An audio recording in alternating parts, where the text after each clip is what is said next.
To ask you first about the future of carbon market in Africa. What do you think about it? Well, the future of carbon markets is defined in the context of the Article 6 of the Paris Agreement, which provides for voluntary carbon markets where agreements can be reached between buyers and sellers of carbon.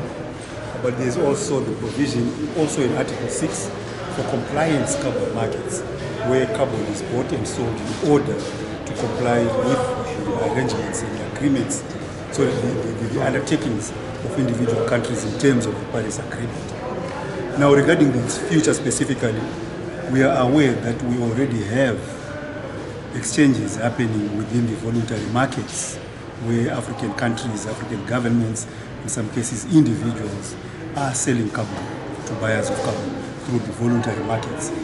This is not new.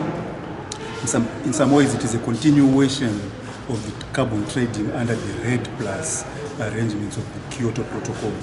In other ways it is very new in the sense of this being part of the Article 6 arrangements of the Paris Agreement.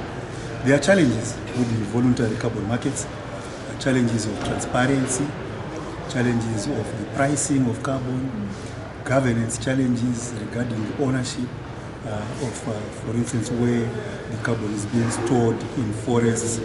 So those challenges need to be ironed out if we are to avoid the fate of carbon markets under RED plus, for instance.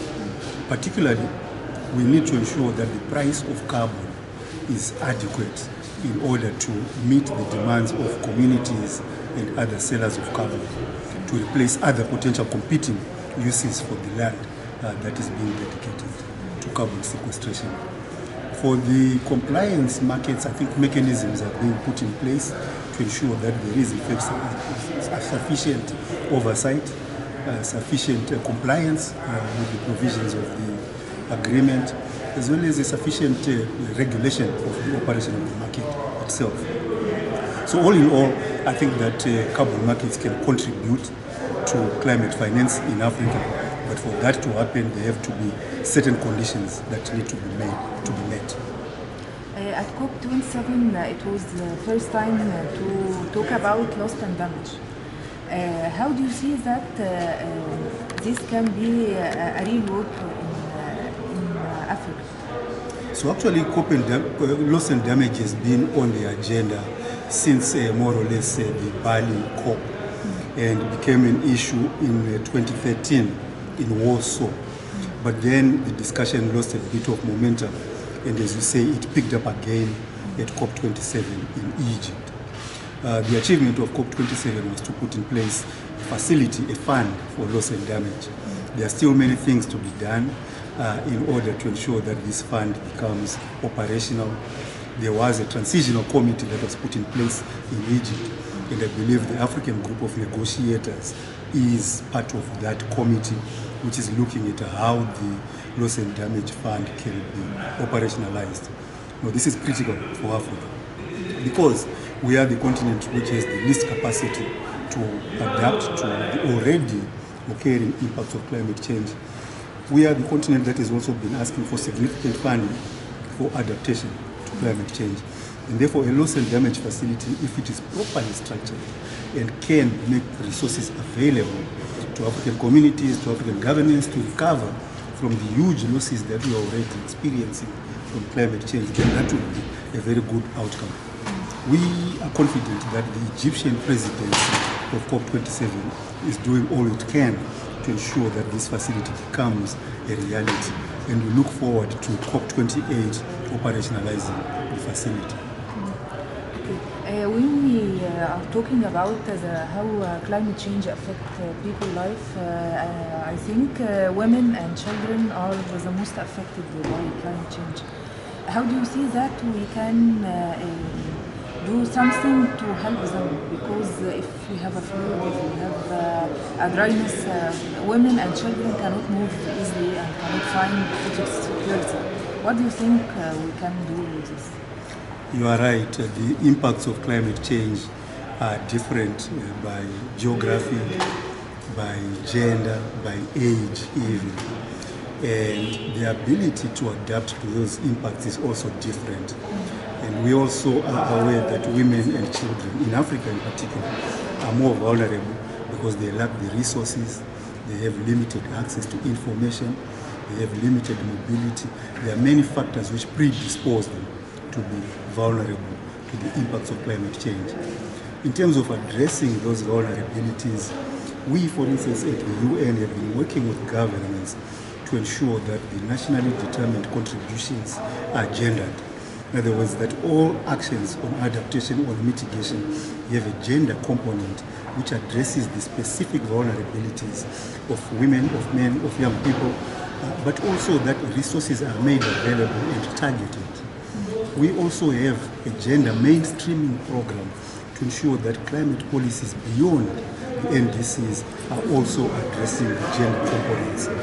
We are also supporting governments to implement, for instance, nature-based programs, nature-based solutions, which would make available to African rural women things like clean cooking, quicker access to energy, clean energy, ready access to water, but also developing early warning systems which would be available in packaged ways that are available to women and children, so that they can in fact be ready to respond to the impacts, particularly of extreme climate events.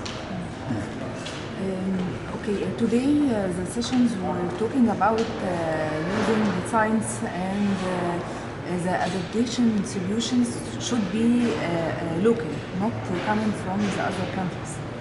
What do you think about the science situation in Africa? This is one of the big challenges that we experience at multiple levels.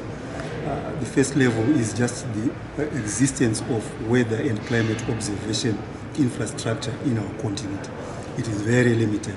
We have many places that are not covered in any way. We have meteorological agencies which have very low budgets and do not have the capacity to generate weather and climate observation and make it available to users. But secondly, even at the research level, there's very limited investment in research on the African continent. Generally, research in any field that you can think of, but particularly in climate change as well.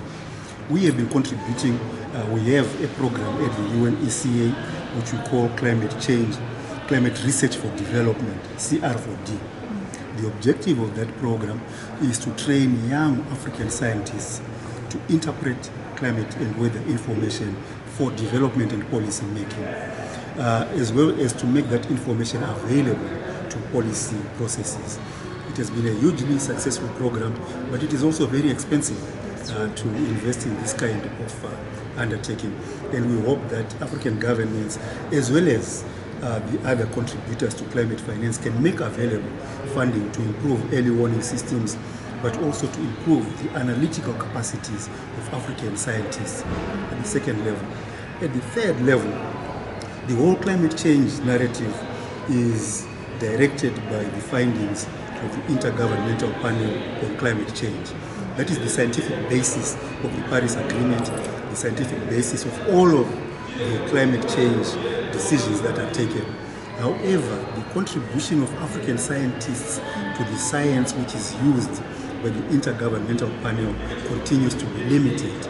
And therefore, we would like to see greater participation of African researchers and scientists in producing science which is translated into IPCC, which is translated into climate governance. Thank you. Thank you very much.